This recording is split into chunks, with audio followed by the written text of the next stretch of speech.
And then, pagkabala niya nabulo si Mary, at that time, nagplano siya, nabulagan siya, pero palihim.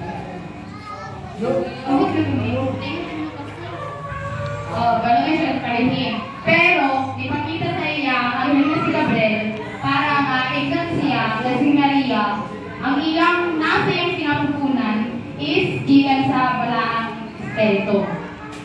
So, mga anak si Maria, gikan siya, mga anak siya lalaki, o pangalan Jose, o Jesus. So, mga to, that time, ito nga, nakuhan silang Maria, neto sila sa Bethlehem. So, pagkato nila, puno ka na ni City Hotel.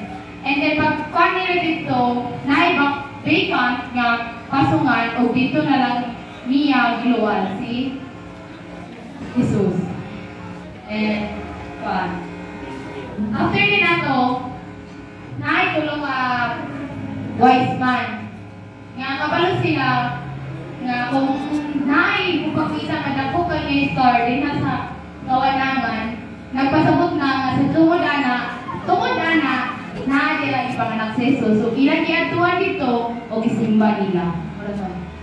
Okay. Okay.